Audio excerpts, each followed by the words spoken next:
When we speak about toxic artists, we immediately think of Future.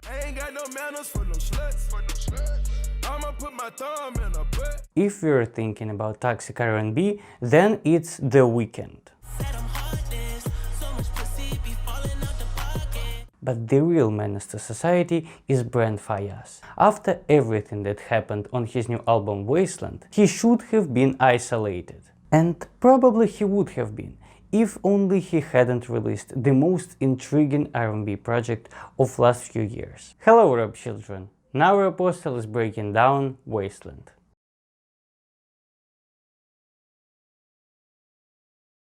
Faiyaz's last project showcased the artist's nihilistic attitude towards the world and his reckless way of living. The listener was taken into an atmosphere where everything seemed to be in haze. It was filled with a high and drunken feeling, the world was blurred, and Brent himself made absurd decisions like a summer trip to London, where he's gone just because he was curious how British accent sounded like.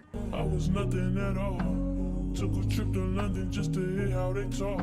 Wasteland, on the other hand, is much more like art house movie with a character arc and an unexpected grand finale. I use the word character because obviously the whole story is fictional, just like the story of Tyler the Creator's ego or the story of the After Hours nameless lyrical hero. On the intro, where many voices blend, Brent discusses the meaning of toxicity and says that making such songs is an escape for him, and it gives him feeling of euphoria. It's been years and I've been doing the same shit. Motherfuckers like to use that word toxic.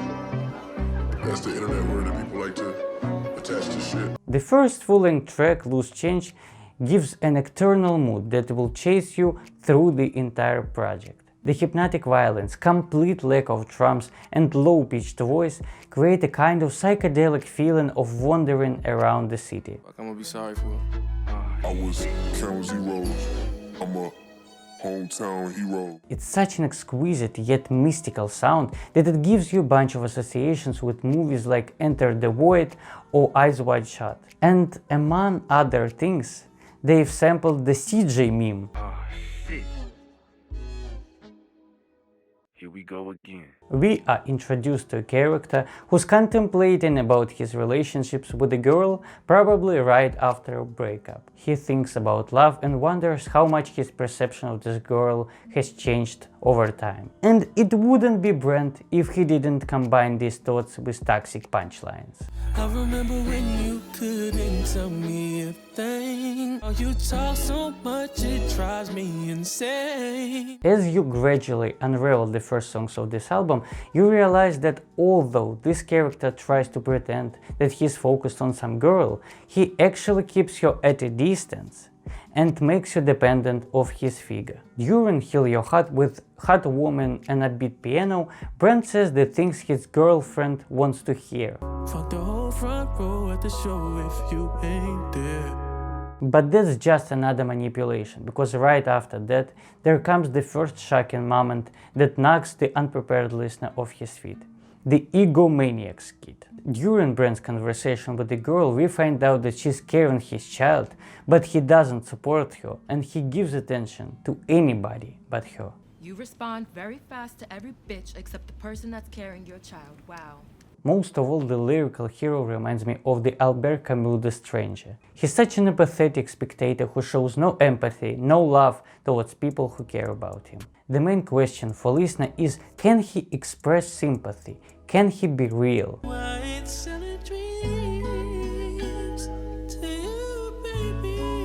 Price of Fame represents how sonically unconventional Wasteland is. There is a long slow down intro, then the tempo speeds up, and eventually beat changes. It isn't everything. It isn't everything. It's too unconventional for radio and clubs, but it matches the creative voice, and its structure reveals the conflict inside character's soul. Here we might get a glimpse of why this character behaves like that. Brent is just afraid that everybody around is hypercritical and they just try to take away his status. And if you're comfortable, don't let no one know. Don't fuck it up. One of my favorite tracks here is Rolling Stone, where the beat makes you feel like you're floating in zero gravity. And Brent mixes his braggadocious manner with regrets and epiphanies. I guess I'm everything and nothing at the same time. But there is no breaking moment. Brent just continues to live this kind of life. Ghetto Gatsby is just oversaturated with toxicity, and oddly enough, the toxicity comes from Alicia Keys. Baby, I'm a truly lover, honestly. Rely on me like pages in your diary. FYTB feels like it's built on some Italian movie sample, and it's pretty harsh too. So if you ain't the one, you'll find me some money, you'll find me a plug, 'cause I'm running out.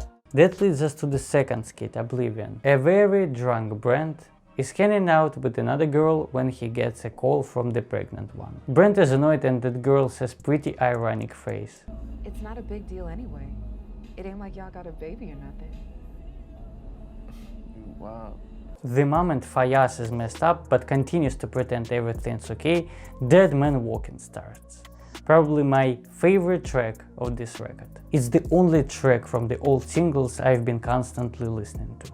Mesmerizing strings take their time to prepare listener for the blast of punchy drums. For me, it's like the title track, and the chorus seems to be the anthem of this character. You can do what you wanna, live how you wanna, spin what you wanna, be who you wanna be.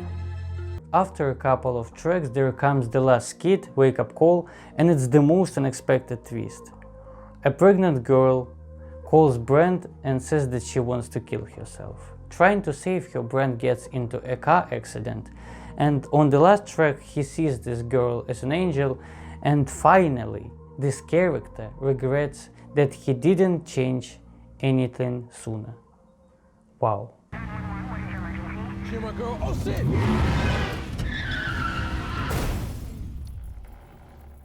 Wasteland is one of a kind album. It's a psychedelic and cinematic experience that remains in memory for a long time. It's also a signature sound that can be compared to The Weeknd, Division, Miguel, Giveon, Drake, or anybody from the R&B right now. I really enjoyed this project and I hope I could find the right words to describe it. So share your thoughts in the comments, hit the like, subscribe, and pray for Roy Postal.